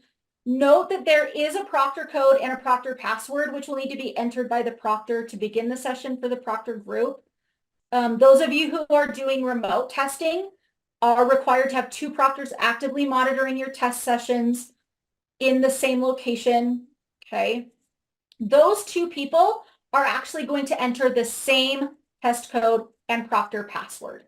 Okay, that will allow them to actively proctor all 10 or less students in their assigned proctor group sessions. Okay, anyone proctoring Utah Aspire Plus will, again, just navigate here. Just note that the proctor code and the password will need to be entered beforehand, and the test code is the one that was shared with students. Do not share your Proctor password with students. Okay. I'm going to take you back to where we created those Proctor groups so you can see where those Proctor test codes and Proctor passwords are again, because they appear here in these two columns on the Proctor list. And if I select that blue Proctor link for a particular Proctor group, again, that test code and Proctor password appear at the top right. The Proctors enter that information, they hit submit, and then the Proctor dashboard will open. Again, they do not need to log into Adam for this. This is what will show once they've put in their test code and their Proctor password. So as students are completing the login process, their information is going to begin to populate in your Proctor dashboard. Notice that the Proctor dashboard mirrors what you could see in Adam as you were creating groups. Okay, there's the testing information section, the config information section, and the action section there at the top, just like what you would have seen when you were creating your Proctor groups to begin with. On the Proctor dashboard, you can approve students one at a time by selecting the button to the right of the student, or you can approve all your students who are currently waiting by clicking the approve all button at the top, the double check mark that appears at the top. In the session management area of the Proctor dashboard, you'll be able to view, filter, search for students in your Proctor group, and then manage their sessions, okay? Students who have access to the test are going to be listed in the tester column. The student's SSID should appear in the next column, followed by the student progress. The progress of students' assessments is going to display one of the following statuses. The first one is needs attention, and this means that students have started logging into the test, but they're waiting to be let into the test by the Proctor's approval, okay? There's the net's not started, which means students have not logged into the assessment yet. In progress, which is where students have logged into the assessment, things are progressing as expected, no necessary action is needed by the Proctor other than monitoring. Submitted is where the student has completed the test, submitted their responses, and is no longer actively testing. And then the last one is the reseat. Reseat means the Proctor has reseated the students, meaning something happened where this student quit actively testing and is now attempting to log back in to continue, okay? To clarify though, the student has not logged back into the session yet, but they're getting there if it says reseat.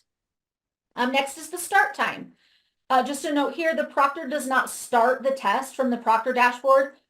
Students, when they've been instructed to do so by the Proctor, will start their tests by starting the TestNav application on their device, entering their SSID, their test code, and so on, okay? It continues on with the health of each student assessment. The health of the test helps the Proctor know if there are students, if the students are interacting with the assessment. So health can appear as not started, which basically just means, again, the student has not logged into the assessment. These are going to be most likely your absent students or maybe the occasional student refused to test moments, okay? In progress is just like the progress version in the student has logged in and they're consistently interacting with the items. Exited is where the student has exited the TestNav app, and this means that the Proctor might need to reseat the student before they'll be able to log back into the test. Resumed shows that the Proctor has reset the student and they can log back in. Submitted is where the student has completed and submitted the test, and then no activity means that the student has not interacted with the assessment platform for at least 90 seconds. This indicates the student is still in the assessment, but again, not interacting with the application, so the Proctor might want to check on the student just to see if any assistance with the system is needed, okay? The section and item columns show the completion of a section or a test, and then after students have submitted the assessment, the fields will populate with a completion percentage. The number of accommodations a student has also appears in this column. If you hover over the count, it will show the specific accommodation applied to the student's profile. Available actions will appear based on the testing status of each student. So one such action is the reseat session, which you'll use if the student has any form of interrupted testing session. So a computer issue, if the session timed out, if there was an unexpected error. Reseating allows the student, again, to just re-enter the test code and their SSID to resume as expected. All right, that reseat session action, which is the button that looks what I like to call like a power button, this little circle with a line in it. It logs a student out of the test and then allows them to sign in again. Reseating a student can also resolve any non-specific issues that a test might have with navigation. So to reseat your student, you just click the little power button, a confirmation message is going to appear, and then you can reseat. Again, note when you do this, the progress is going to change from in progress or breached to reseat to indicate that the student is being reseated or allowed to enter back into the session. Okay, the student will receive a notification on their TestNav screen that they can log back in once it's ready for them. As a proctor, you can change your view of the Proctor dashboard. The default when you first view the dashboard is this tile view, which is imperative for remote administration, and you'll see why in just a minute. But you can also change this to a list view by clicking the list icon, which are the lines next to the grid.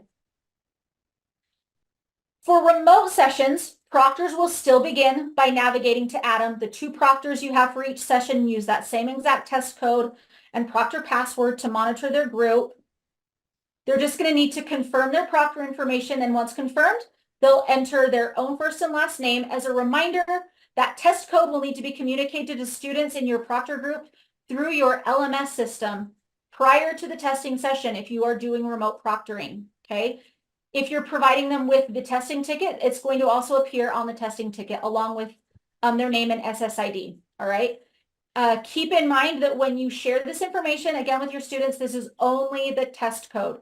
You do not need to share the proctor password with your students. So as students start logging in, this is if you are monitoring remote Utah Aspire Plus, okay? They're going to appear on the dashboard as needs attention because you'll need to approve their session. To do that, you just access the Kebab 3-dot menu to the right and select Approve Session to approve or deny the student access to the test. As students are approved, they're then going to appear on that Proctor dashboard, and you'll see the students start to appear on camera as they get logged into their tests. Again, this camera one specific is remote administration. During testing, students can raise their hand. They can use the help tool. You can see the hand icon appear over the student video to let you know the student has a question. You can also see how many students have their hands raised by seeing the status bar on the dashboard.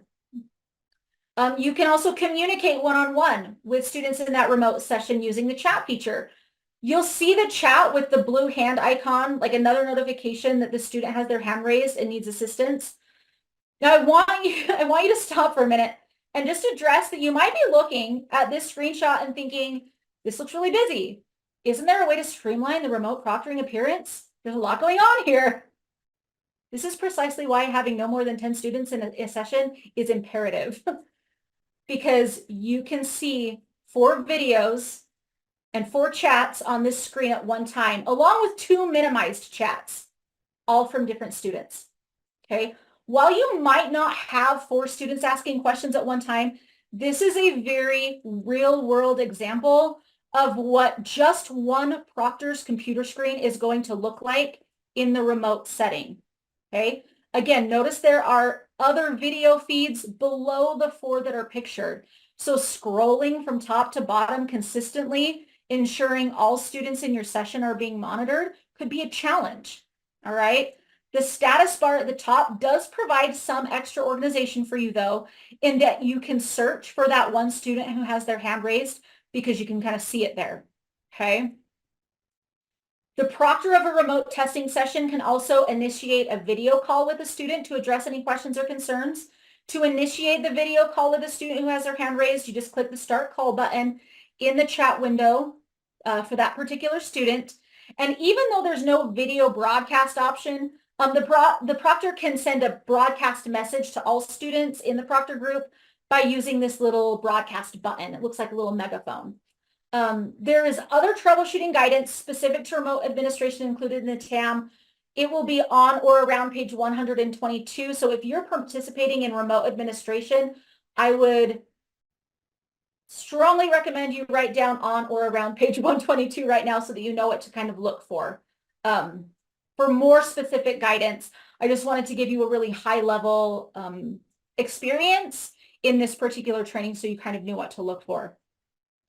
What happens if a student gets sick or there's an evacuation drill? Once a student has started the test, they can't go back.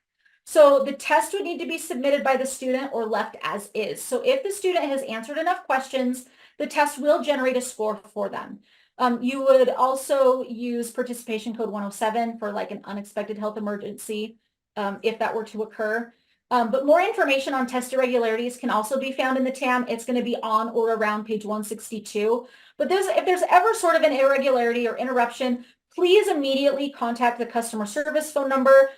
This is not a time to set up office hours. Again, call the number so that you can get immediate assistance to what you might be experiencing. Okay. Do we have any questions on managing and monitoring your proctor groups, whether it be an in-person session or a remote session?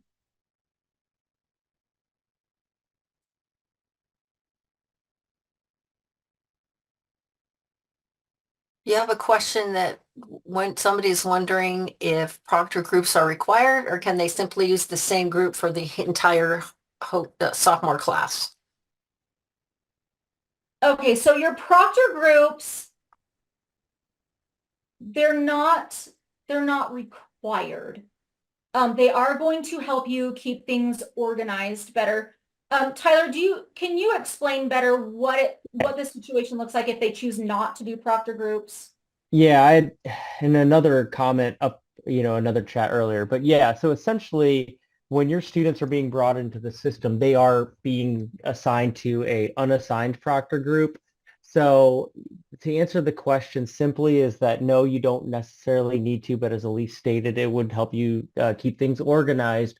But if you decide, no, that's not the route I'm going to go, I have a very small class and I don't need to split up all these groups, is essentially whoever's proctoring that test just needs that proctor password and test code.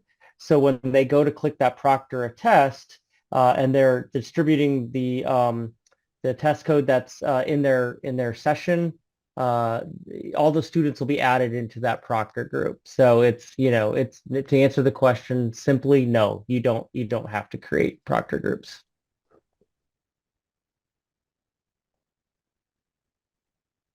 I hope I explained that okay. There's also a question, what are your suggestions for proctor groups if all the math teachers will test their students and then the same for all the English students and all the science?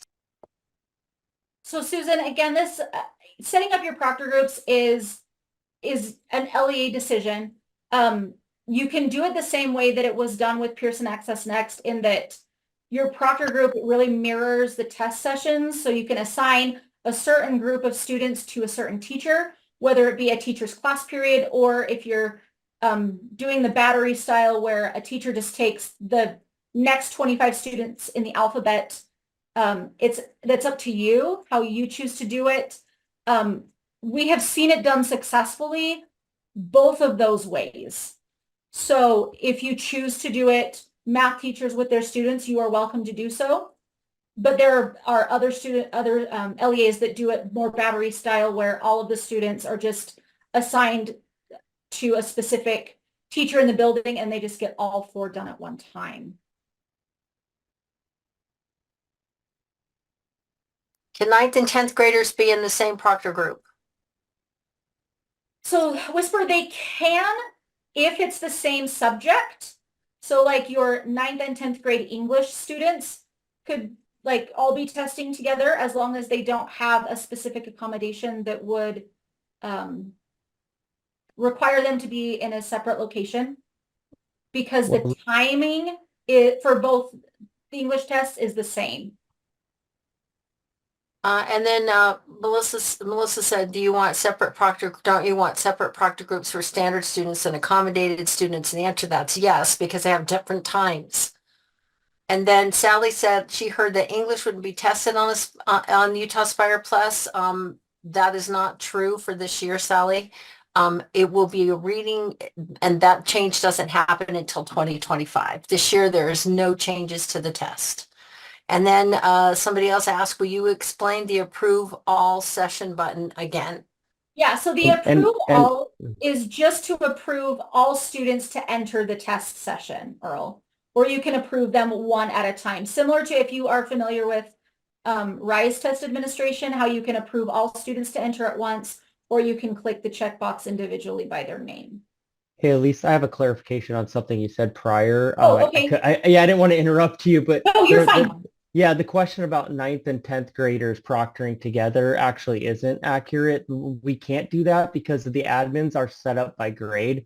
So when they go to create their proctor group, those students will only be within those administrations. Oh, so perfect. They won't, yeah, so 9th Thank and you. 10th won't, yeah, they will not be able to proctor together.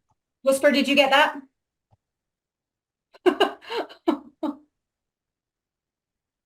Brad, results reporting will still appear within the 24 hours. It's not going to show as soon as they hit submit, but reporting will appear within the system the following day.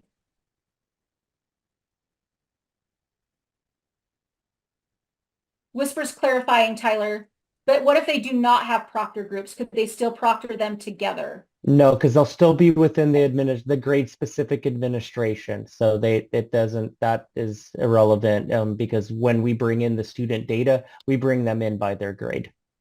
Thanks. And Melanie, that should also address your question. 9th and 10th should be separated.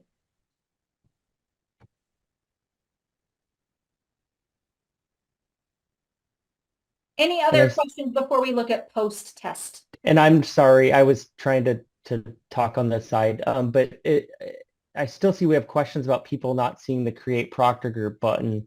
I put directions earlier. Make sure you're in the training administrations part of the test management. And I have verified that users at the school level and district level have access to create those proctor groups. So just making sure that we're on the training administration and we click the view button from the proctor groups side of things, and then that will show at the top of the screen. Thank you for clarifying that, because there you'll see the two administrations. You'll see administrations and then training administrations. Administrations is not open or available yet, as those are the summative live sessions, which are not open and available to you yet, but you have access to your training ones. The process will be the same, but those are the two separate locations to find them. All right, so Susan, so a proctor group is students and includes all sections of the tests, right? Your proctor groups are just a group of students who you are assigning to a specific proctor.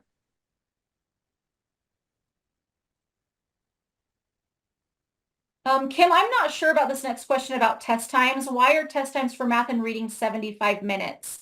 They're too long to run a normal class period at our high school. Our class periods are 75. That's a psychometric question that's been looked at for years and years and years. It's because that's the length of the test. I mean, there's no way I can answer that. I mean, it's just, and whoever is answering that, that's just kind of the way it works. And, it's just the way that it is. And so sometimes you end up having to adjust your testing schedules at the school. We will say that pretty much most kids finish well within the 75 minutes when we've done observations. Math sometimes pushes it, but almost all students have finished reading way before the 75 minutes. Thanks.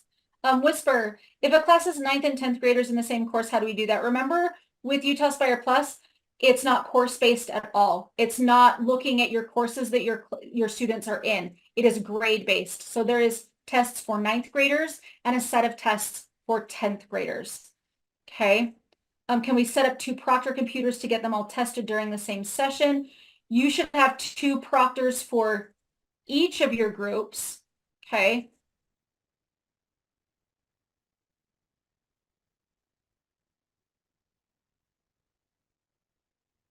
Can a student have a different proctor for each subject? Smith, math, Thomas, English. Michael, yeah, they can if your LEA has determined that you're going to have like the classroom teachers just proctor the tests during their regular classes, which does happen. So that is a possibility.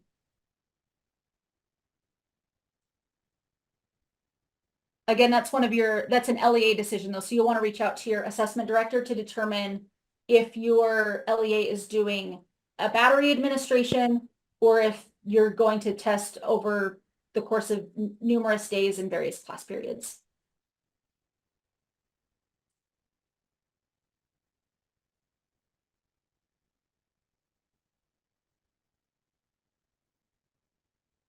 Anything else before we move on to post-test?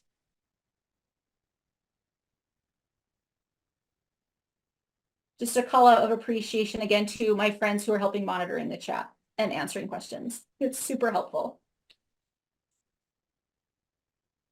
Okay, so for post-test, when all students who need to test have tested and completed, these are the things that need to be taken care of.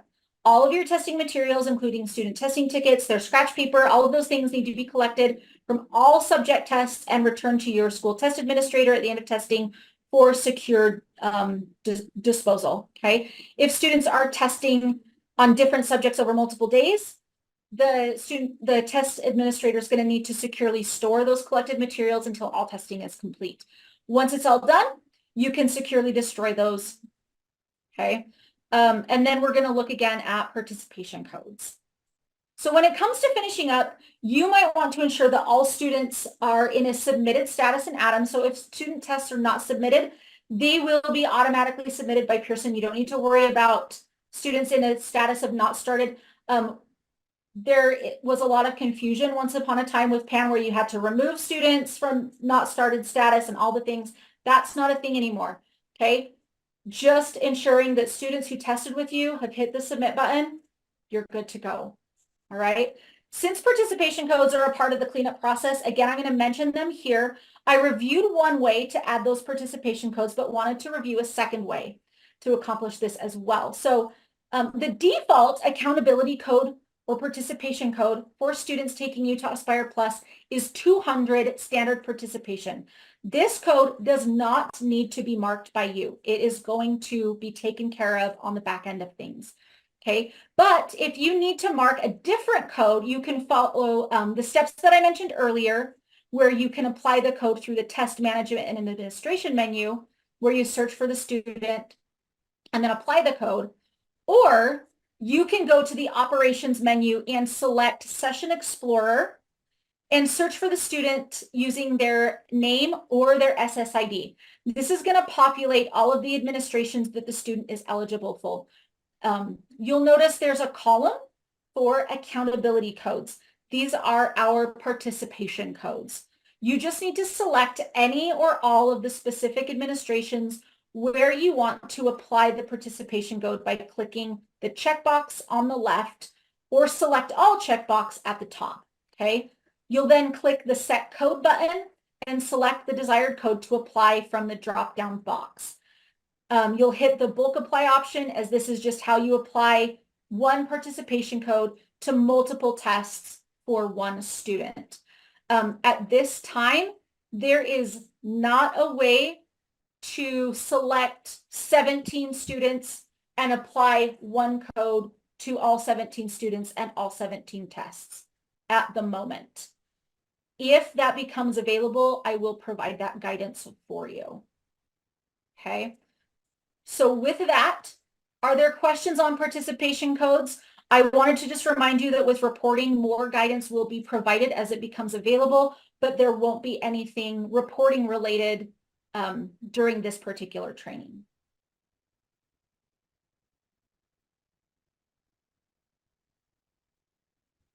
Janice, back to screens. This one?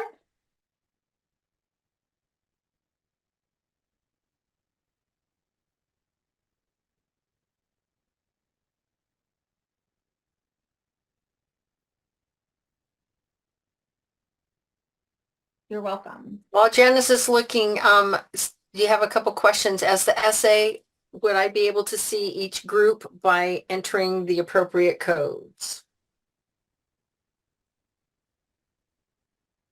I'm scrolling.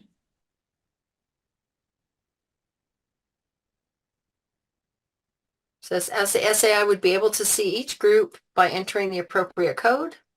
I don't have that on my chat. And then Oh, I'm looking right at it. And then Shauna said, Was it a direct message to you? no participation code upload like in PAN. No, not currently. Yeah. Do you have a date of returned data after testing?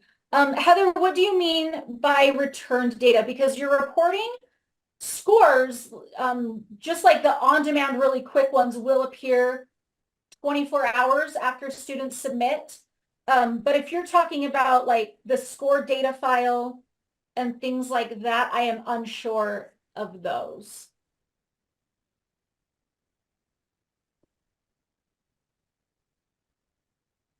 Sorry, Elise, this is Dawn. I was trying to get off mute. That'll be at the end of May, before Okay, thank you. Memorial Day. Thank you. The test score and test event files that we have provided in the past will be about the time it was last year, like I said, right before Memorial Day. Cool. However, on-demand reports will be available for teachers within 24 hours after the students finish their tests. Nathan, That 24 hours is the most too. It'll likely be a lot sooner than that, but 24 hours at the most. Thank you. Would using room numbers be a good way to identify proctor groups? Nathan, that's actually a great way to do it if you choose to do it that way. But again, those are local decisions, and so you can decide what works best for your LEA or your school.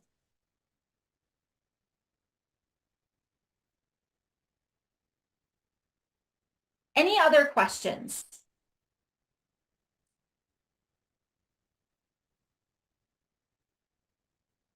As a reminder for our participants, this was recorded, so you will be able to reference it at any time on our Assessment and Accountability YouTube page.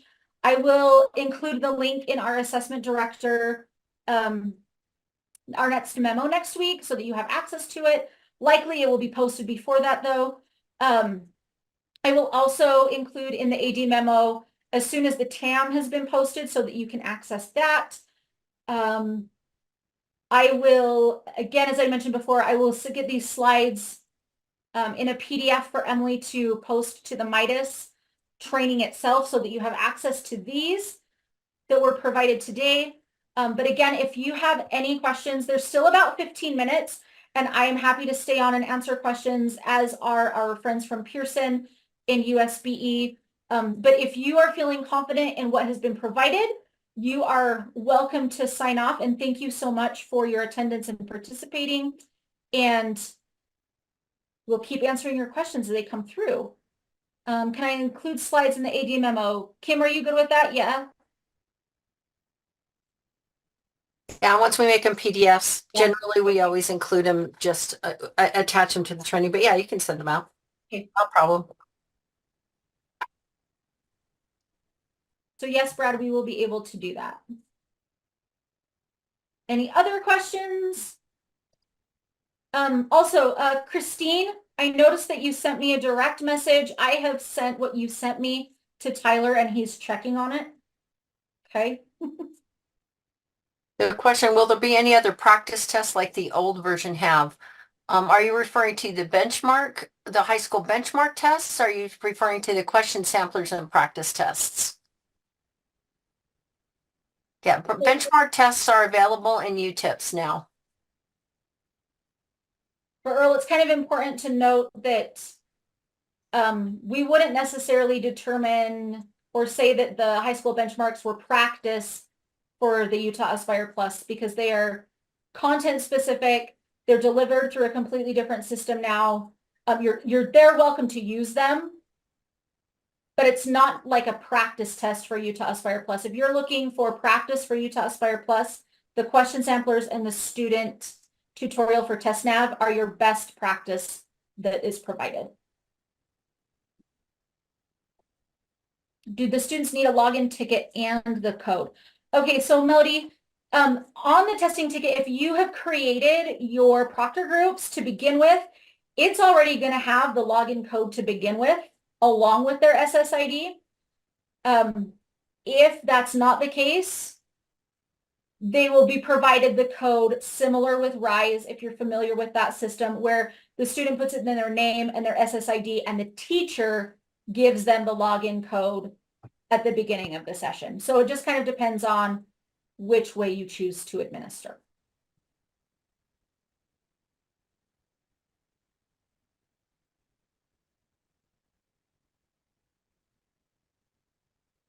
at least the question that came up earlier in your training about users not seeing the orders button or the tab, Oh, yeah.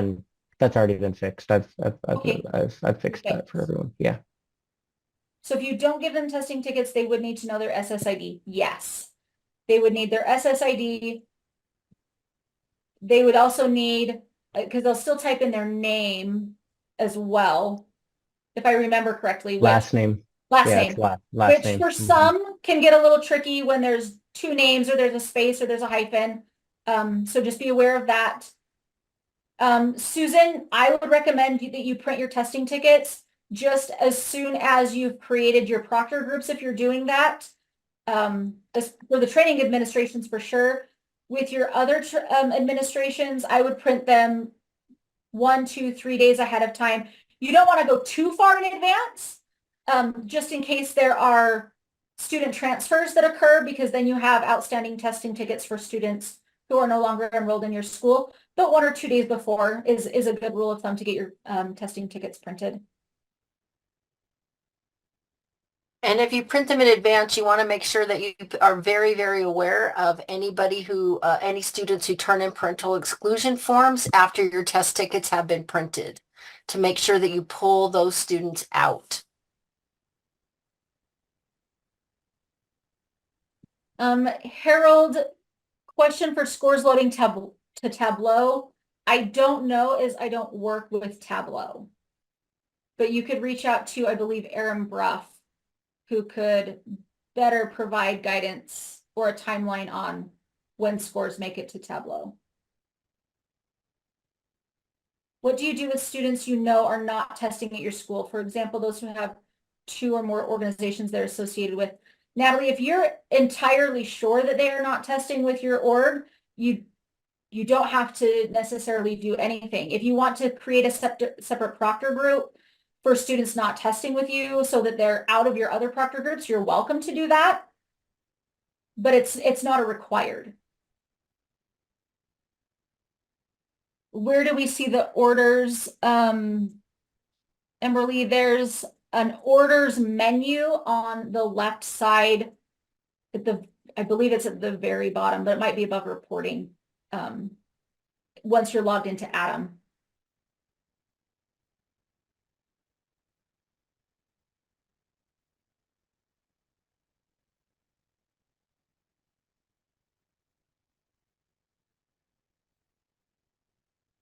Anything else we can help you with?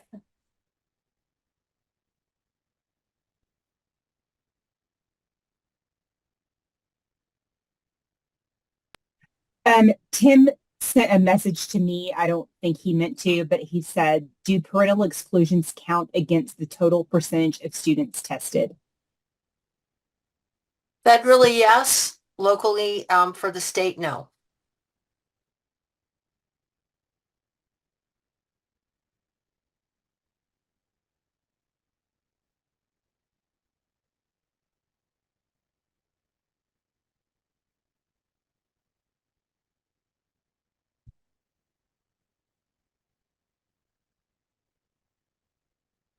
Who would I reach out to about online school only specific questions? Shauna, you are welcome to reach out to myself or to Kim with online school specific questions. I would also let you know that there is a remote specific training that we are going to hold on February 22nd for both RISE and Utah Aspire Plus, where we'll go through some of the system nuances and then just allow for those specific questions that are more nuanced to your school in the remote setting that you might want to join if you are able to. Kim, can you repeat the question about parental exclusions counting against the total percentage of students tested? I'm trying to, but you keep talking. Yes. Parental exclusions count against your federal 95% participation, but they do not count in your state for state. In the state, it says that you can't, they don't count against you, but they do count against you in your in federal. So, and you can look at the tech manual, Christine, that online technical accountability manual, it has that. So anyway, I have a phone call, so I have to jump off. Go for it. Sally, it may have been mentioned, but when will teachers be loaded into Adam? We don't have a set timeline for it yet, but know that if they are not loaded by the time testing begins, remember that teachers don't have to log into Adam to administer a test, but we are hoping for just prior to the opening of the window. Where are we marking opt-outs? Whisper, that's through your participation codes. And when you get the parental exclusion, it's the 204.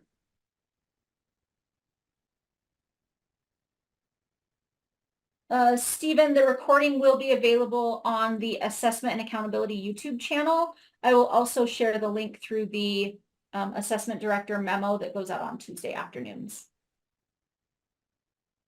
Teachers do have to log into TestNav to administer. No, Brad, they do not. The only people who log into TestNav are students.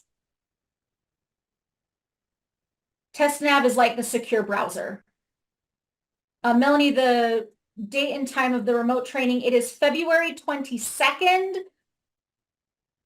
I want to say 1 to 2:30. I don't have it right in front of me, but the information is in the AD memo and will continue to be in the AD memo for the next couple of weeks.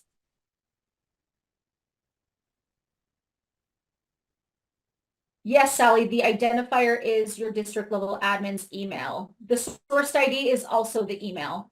When the slides come out, I've actually denoted that next to it as just a little reminder that that's what you'll use when you click in that button.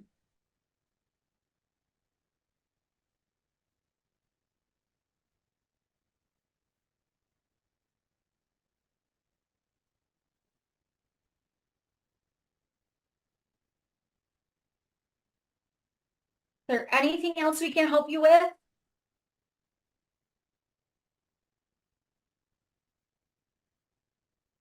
So Whisper, participation codes are actually in 2 different places. They're under the test management where you will see it as apply. They're also under the Tyler, correct me if I'm wrong, like management test sessions.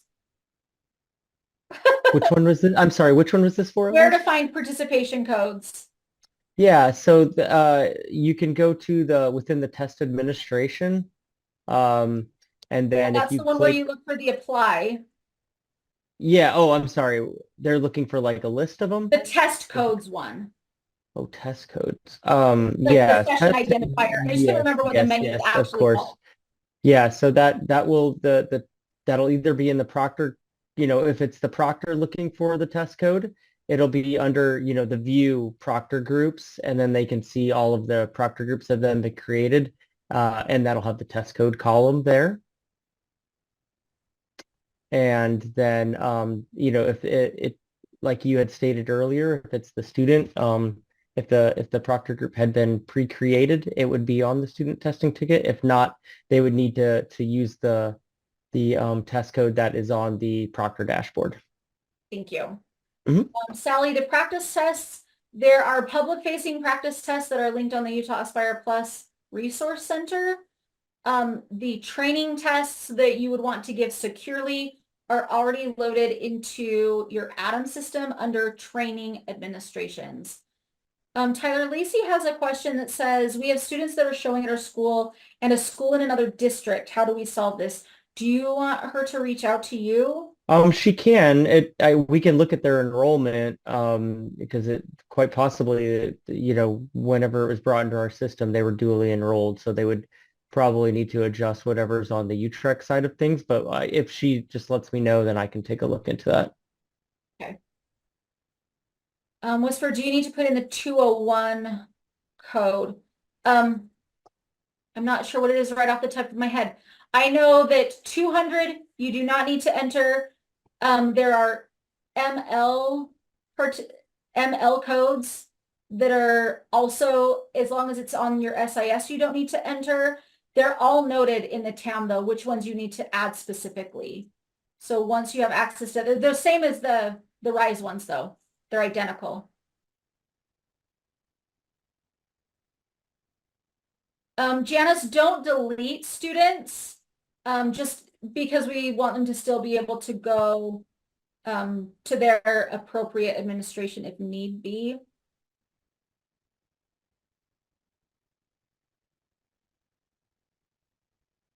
Maureen says she's also happy to check for duly enrolled students. So Janice, I would maybe start there to reach out to Maureen just to ensure, because we don't want to delete student enrollment if they are duly enrolled legitimately.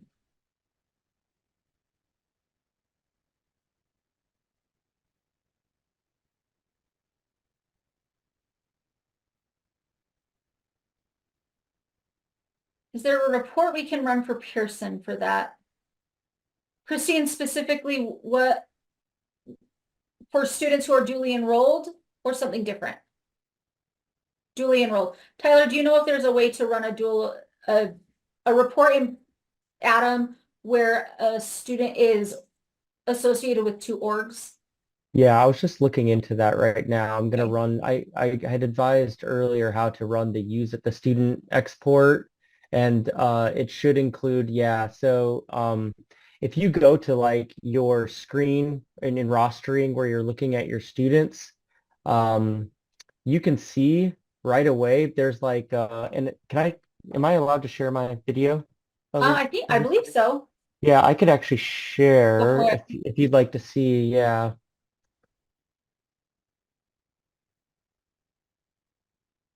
Oh yeah, let's go to screen two. So hopefully you're seeing my desktop now. But let's say if I'm in a student roster and I can see this, you can see their orgs that they're assigned to in that column. And right here, like right off the bat, I can see a student that has multiple orgs within their organization. So that's a quick view way to do it. But also if you go here and say, okay, I want to select all my students and then run your export for export selected users, that'll give you in an Excel version as well. So a little easier to see it that way as well. But that'll give you a view of the orgs that your students are enrolled at. So hopefully that answers the question. Anything else? Looks like there's a question in there on how to delete a proctor group. To delete your proctor group, Tyler, because you Yeah, have one it open, second. can you just pull it back up? Yeah. The problem is that for some reason my export, I think it's because I selected all those students, it just froze up my instance of Atom. So I'm shutting down and rebooting real quick here. My Atom session. So just give me a second here. Because I want to say I'm not aware of the way to delete right off the bat, to delete one. I think it's a point when if you create one and realize, oh, I didn't need it, I think that's where we just have to move students between the proctor groups. Yeah, I don't think we currently have functionality for actually deleting one, Elise. So that is That's like what I once you, thought. I didn't remember yeah, deleting either. yeah. I remember there was, you can Mhm. always edit them. Yes. But yeah, we don't delete them out. So if You you need to like could, move, I feel like you could always remove students from and leave it empty though, yes, you right? Just can. move Yeah. them to other proctor groups. Yeah, that's what I was trying to get to a little Right. earlier was that when you are doing it though, you can freely move the students out of there and into a new proctor group without any limitations.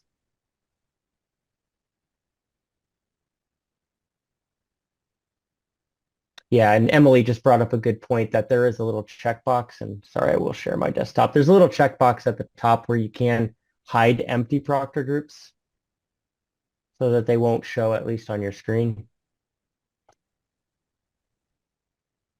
So if there's no one in there, you can just like select that little checkbox and they'll go away.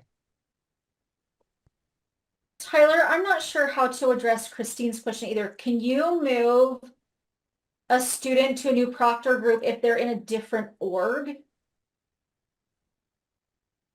Or do they Oh, need to be associated with the org to be in that proctor group? I believe, yes, they have to be associated to the same org that the proctor group was created in. Any other questions? These are great questions, friends.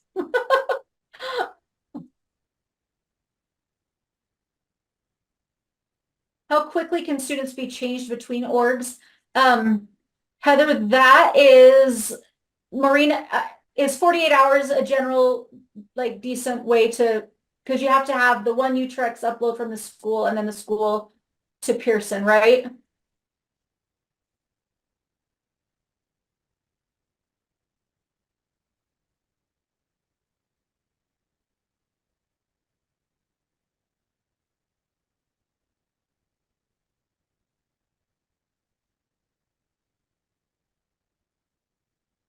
Yeah, okay, perfect. If there's no errors. Hey, Elise, did you notice the question from Adam from Ogden School District? He private chatted me. I asked him to reach out to Maureen, and she said that when they generate testing tickets in Adam, their students' local IDs are showing up, not their SSIDs. Their SSIDs. Yeah, we can take that back to our group, Kim and Okay. Elise, and yeah, Thank you. we'll talk to our team about that.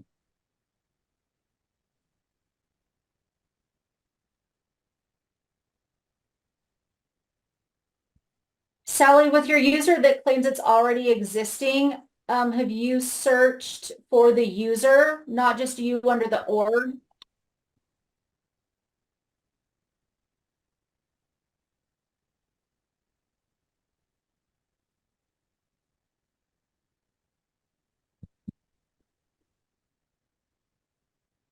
Whisper and follow up to Christine. This is a concern I have. If we have students that take math with us and science with another school, can they take science with us if they want?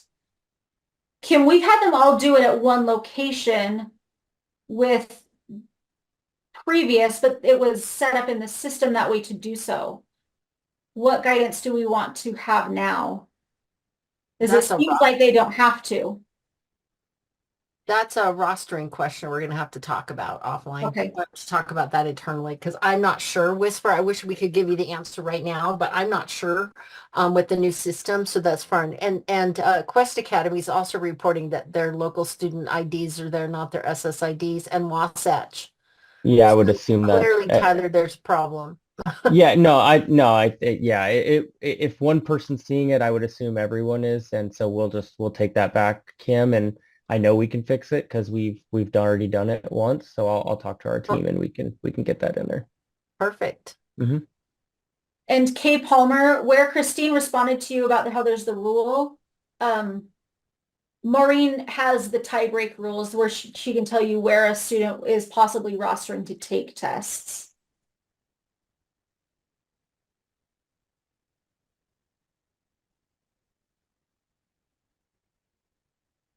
Sally, you'll need to send an email with the person you're trying to add.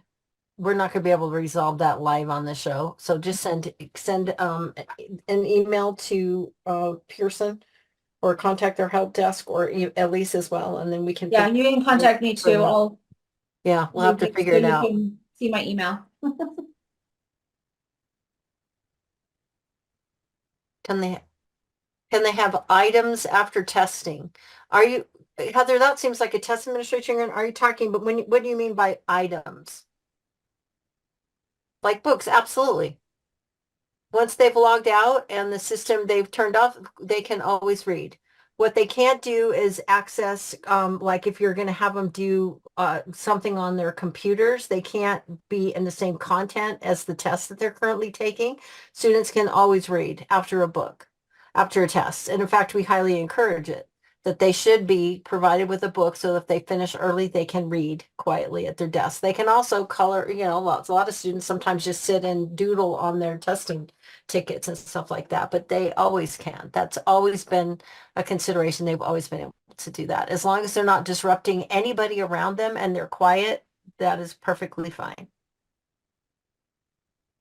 Yeah, the thing you have to realize is that ACT is has its own proctoring rules. They're very strict. It has nothing to do with what the Utah guidance is for our standardized statewide tests for for everything else. So, and that's where that gets confused. So it's really important that you make sure that with that everybody understands Utah Aspire Plus is not the ACT. And the proctoring rules are different. The test administration guidance is different. All of that's different. So that's where I mean, it's common to ask, but it's absolutely fine. So. If there are no other questions, you are free to jump off, or if something comes up, please send us an email. We are happy to help you with whatever you need. I'm glad to hear that, Tammy. Yeah, me I too. think it's much more user-friendly. Yeah, it's I'm glad that came across. yes.